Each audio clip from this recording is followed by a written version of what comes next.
Hello students, welcome to my educational platform Anubhav coaching classes. तो कैसे हैं आप लोग? फिलहाल अच्छे होंगे, मस्ती में होंगे, अपनी पढ़ाई को बिंदास तरीके से कर रहे होंगे स्टूडेंट्स। तो स्टूडेंट, जैसा कि हम जानते हैं कि हमारे छोटे से चैनल के माध्यम से क्लास 10th वाले बच्चों की यूपी बोर्ड की प्रिपरेशन कराई जा रही है। ठीक उसी के लिए मैं लेकर आ चुका हूँ एक छोटा सा सेशन।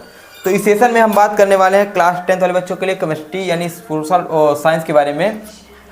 तो जैसा कि हम जानते हैं कि 4 मार्च को हमारा साइंस का पेपर है। 4 मार्च को साइंस के पेपर में कल हमने सेशन लिया था कि साइंस के जितने भी इंपॉर्टेंट टॉपिक थे उस सेशन में हमने सारे टॉपिक इंपॉर्टेंट टॉपिक बता दिए थे। ठीक है, तो आज इसमें हम बात करने वाले हैं केमिस्ट्री के जितने भी इंपॉर्टेंट रिएक्शन होने वाले हैं केमिस्ट्री।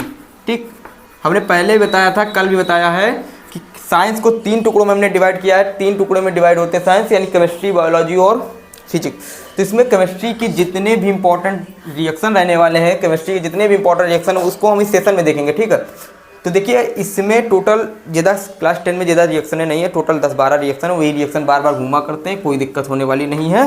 तो आप लोग देखिए हमारे पास दे रखा है पहला रिएक्शन, मोस्ट इंपॉर्टेंट रिएक्शन दे रखा है एक, जिसे कई नाम से करके पूछा जा सकता है। एक नंबर 1 देखिए कैसे पूछा जा सकता है आपका।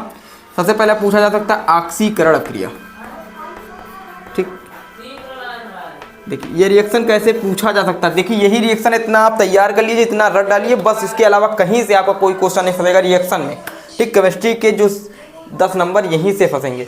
तो देखिए इसमें देखा पहला रिएक्शन आपका है कि CH3C यानी एथिल अल्कोहल को जब ऑक्सीकरण कराते हैं, ऑक्सीकरण रिएक्शन है, एथिल अल्कोहल को ऑक्सीकरण कराते हैं किसके, K2Cr2O7, अम्लीय K2Cr2O7 या क्षारीय KMnO4 की उपस्थिति में, प्रेजेंट में जब किसका रिएक्शन कराते हैं, एथिल अल्कोहल का ऑक्सीजन के साथ, तो क्या होता है हमारे पास बन जाता है एसीटिल्डिहाइड। क्या होता है?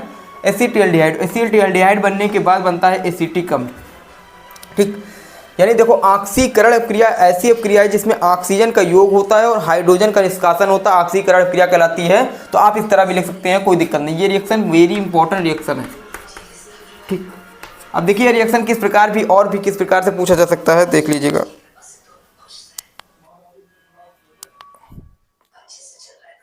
ठीक, तो ये रिएक्शन आपसे पहला नंबर आपसे ऑक्सीकरण नाम करके पूछा जा सकता है कि ऑक्सीकरण क्रिया से आप क्या समझते हैं। ठीक, उसके बाद आपसे पूछा जा सकता है कि क्या होता है जब एथिल अल्कोहल को ऑक्सीजन से रिएक्ट कराया जाता है। फिर यह पूछा जा सकता है कैसे प्राप्त करोगे एथिल अल्कोहल से। देखिए 3 प्रकार के फॉर्मेट आते हैं, पहले बता दें कि क्या होता है जब रिएक्शन से, क्या होता है जब पूछा जाता है, फिर कैसे प्राप्त करोगे, ठीक, प्राप्त करोगे। ठीक, और या फिर डायरेक्ट अभिक्रिया नाम, अभिक्रिया का नाम देकर के। ठीक, तो यानी टोटल आपसे पूछा जा सकता है कि क्या होता है जब, इस तरह के क्वेश्चन आ सकते हैं। ठीक, उसके बाद कहते हैं कि कैसे प्राप्त करोगे या फिर अभिक्रिया का नाम देकर के। ये सारे रिएक्शन पूछे जा सकते हैं, कहीं अलग से रिएक्शन नहीं आएंगे। सारे इंपॉर्टेंट जितने भी क्लास 10 के चारों चैप्टर के जितने भी इंपॉर्टेंट रिएक्शन सब यहीं पे है। ठीक है, उसके बाद पहला रिएक्शन के CH3CH2OH का ऑक्सीजन के साथ ऑक्सीकरण करेंगे तो CH3CHO एसिटिल्डिहाइड मिलेगा। एसिटिल्डिहाइड का पुनः ऑक्सीकरण करेंगे तो हमें जाके एसिटिक अम्ल मिल जाएगा। तो ये कैसे प्राप्त करोगे, तो क्या होता है एथिल अल्कोहल से कैसे प्राप्त करोगे एसिटिक अम्ल। जब एसिटिक अम्ल एथिल अल्कोहल को ऑक्सीजन से साथ क्रिया कराया जाता है तो क्या होता है, इसका क्वेश्चन पूछे जा सकते हैं। ठीक, उसके बाद देखिए ये क्वेश्चन है कि कैल्शियम हाइड्रोक्साइड के साथ जब Cl2 यानी क्लोरीन गैस प्रोवाइड करते हैं तो क्या होता है जब। ठीक, तो कैल्शियम CaOH का whole twice plus Cl2 gives out CaOCl2। इसे कहते हैं विरंजक चूर्ण। ध्यान से देख लीजिए, इसका क्या नाम, विरंजक चूर्ण नाम है, या फिर इसे कह सकते हैं कैल्शियम ऑक्सीक्लोराइड। ठीक, नाम तैयार कर लीजिए, पूछ सकते हैं आपके ऑप्शन में भी आ सकता है कि विरंजक चूर्ण का रासायनिक नाम क्या है। तो calcium oxychloride CaOCl2 plus H2।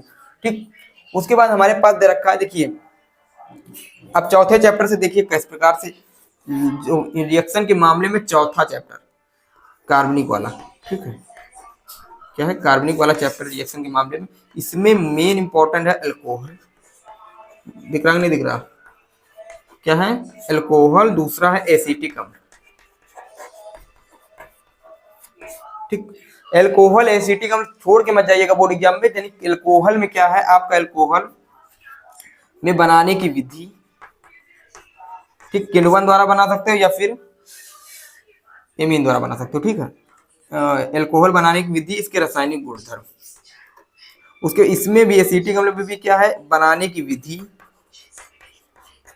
ठीक, और रासायनिक गुणधर्म। ठीक, बस दो ही है, अल्कोहल बनाने की विधि, अल्कोहल के रासायनिक गुणधर्म, एसिटिक अम्ल बनाने की विधि, एसिटिक अम्ल के रासायनिक गुणधर्म। तो रासायनिक गुणधर्म तो इसी रिएक्शन में हो जाएंगे, बनाने की विधि भी इसी रिएक्शन में हो जाएगी, कोई दिक्कत कोई समस्या नहीं होने वाली है। ठीक है, तो देखिए एथिल अल्कोहल बनाने की विधि, सबसे मोस्ट इंपॉर्टेंट एथिल अल्कोहल बनाने की विधि है किण्वन द्वारा। किण्वन द्वारा हम एथिल अल्कोहल बना सकते हैं, उसका रिएक्शन देख लीजिएगा। उसके बाद इसके एथिल अल्कोहल के जो रासायनिक गुणधर्म, कम से कम 5 रासायनिक गुणधर्म इसको तैयार करके जाइए, कोई दिक्कत नहीं। ठीक, 5 एथिल अल्कोहल के रासायनिक गुणधर्म, 5 एसिटिक अम्ल के रासायनिक गुणधर्म तैयार करके जाना है बोर्ड में। उसके बाद दे रखा है, देखिए इसके बाद ये रिएक्शन, तीसरा नंबर रिएक्शन दे रखा कि CH3COOH, यही है एसिटिक अम्ल। CH3COOH का जब हाइड्रोजोइक अम्ल यानी N3H, हाइड्रोजोइक अम्ल यानी N3H के साथ जब रिएक्ट कराते हैं CH3COOH का, तो सांद्र H2SO4 के प्रेजेंट में तो बनता है एमीन।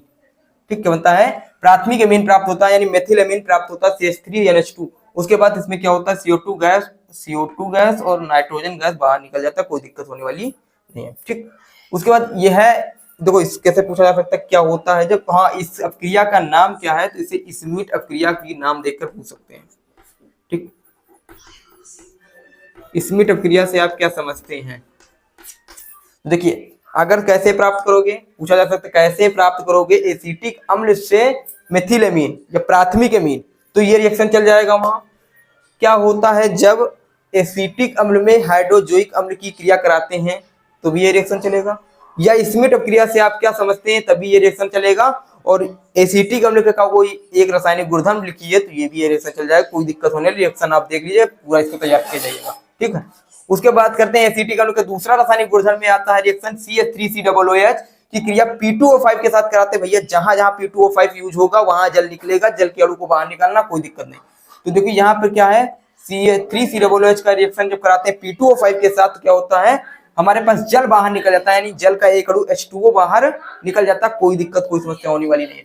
तो यहाँ से हम जल का एक अणु निकालेंगे, हाइड्रोजन निकलेगा, ये हाइड्रोजन यहाँ से निकलेगा और ऑक्सीजन यहाँ से निकलेगा, जल के एक अणु यानी H2O माइनस हो जाएगा, तो बचेगा हमारे पास CH3COOH होल ट्वाइजो यानी एसिटिक एनहाइड्राइड। इसका क्या नाम है, एसिटिक एनहाइड्राइड नाम है, इसको तैयार कर लीजिएगा। ये भी रिएक्शन आपके लिए मोस्ट इंपॉर्टेंट रहने वाला है, कोई दिक्कत कोई समस्या होने वाली नहीं। देख लीजिए 4 मार्च को जितने भी रिएक्शन आपके केमिस्ट्री में आने वाली यहीं से रिएक्शन फंसेंगे, कोई दिक्कत नहीं। उसके बाद करते हैं 5वां नंबर, तीसरा रासायनिक गुणधर्म देखते हैं, मोस्ट इंपॉर्टेंट रासायनिक गुणधर्म, इसको टिक लगाइए पहले, स्त्रीकरण के नाम से इस पूछा जा सकता है। अगर क्रिया का नाम देगा तो स्त्रीकरण। ठीक, दे रखा है एसिटिक अम्ल यानी CH3COOH, देखिए इसे हम एथिल अल्कोहल के भी रासायनिक गुणधर्म में लिख सकते हैं, एसिटिक अम्ल के रासायनिक गुणधर्म में लिख सकते हैं, कोई दिक्कत कोई समस्या होने वाली नहीं। ठीक, एसिटिक अम्ल CH3COOH plus C2H5OH ethyl alcohol, acetic अम्ल और एथिल अल्कोहल का जब सांद्र H2SO4 के प्रेजेंट में रिएक्ट कराते हैं तो क्या होता है, हमें जाके एस्टर प्राप्त होता है।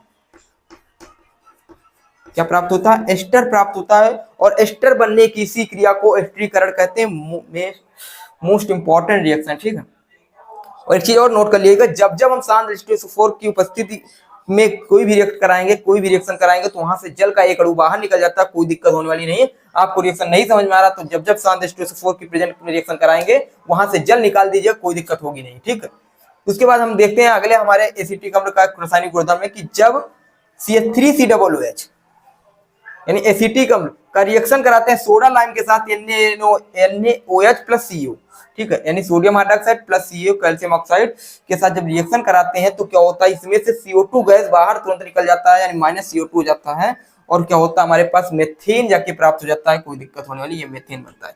और इसी रिएक्शन को हम कहते हैं मेथेन बनाने की रिएक्शन है। ये क्या होता है, एसिटिक अम्ल का जो सोडा लाइम के साथ गर्म करते हैं तो हमें जाके मेथेन प्राप्त होता है। ठीक है, इसको देख लीजिएगा। उसके बाद देखिए मोस्ट इंपॉर्टेंट ये भी है कि एथिल ब्रोमाइड, यहाँ पे नोट करिएगा, देखिए कि एथिल ब्रोमाइड की क्रिया KOH के साथ, KOH, ठीक, KOH माने कास्टिक क्षार। ठीक, एथिल ब्रोमाइड की क्रिया जब KOH में 2 KOH आते हैं, एक होता है एक्वस यानी जलीय, इसे जलीय, एक्वा यानी जलीय, जल को क्या कहते हैं, एक्वा कहते हैं केमिस्ट्री में। ठीक है, जलीय यानी एथिल ब्रोमाइड की क्रिया जलीय KOH के साथ जब कराते हैं तो क्या होता है, डायरेक्ट अल्कोहल प्राप्त हो जाता है।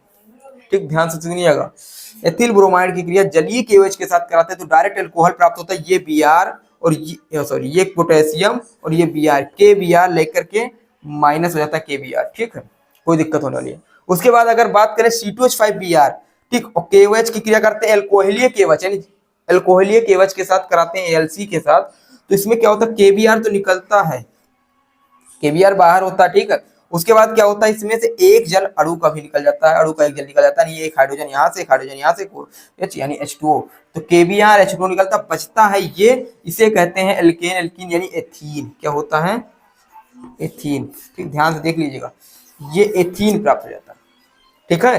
तो यानी एथिल ब्रोमाइड की क्रिया एल्कोहलीय KOH से कराते हैं तो एथिलीन प्राप्त होता है, अगर एथिल ब्रोमाइड की क्रिया एक्वस यानी जलीय KOH से कराते हैं तो एथिल अल्कोहल प्राप्त होता है। ध्यान से देखिएगा, ऑप्शनल में भी ये क्वेश्चन आता है, कोई दिक्कत होने वाली नहीं है, ठीक, यहाँ से करके जाइएगा, रिएक्शन तैयार कर लीजिएगा, इसी रिएक्शन से क्वेश्चन फंसने वाले हैं।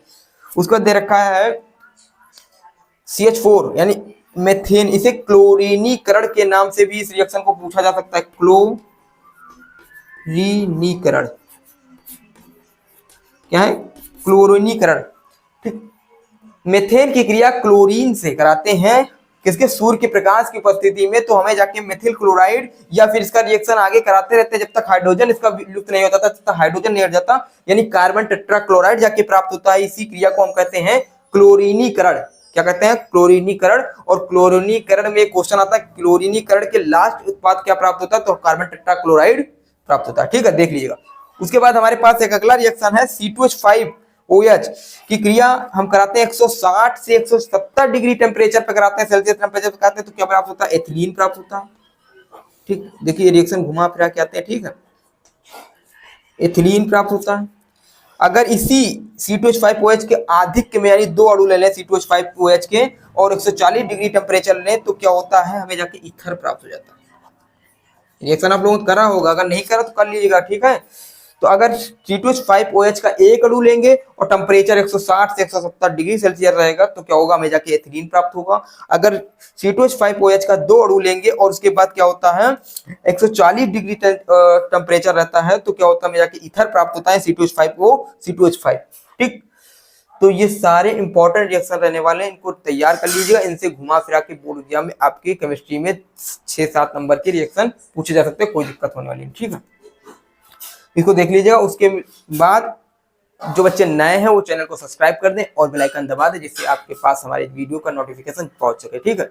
और उसके बाद जो आपको जो जिस टॉपिक में समस्या हो, जिस टॉपिक में कोई प्रॉब्लम हो तो आप कमेंट बॉक्स में कमेंट कर दीजिए जिससे हम आपको उस टॉपिक का समाधान कराने के लिए वीडियो प्राप्त करा सकें, ठीक है। फिर उसके बाद मिलते हैं अगले वीडियो के साथ, अगले सेशन के साथ। जय हिंद, जय भारत।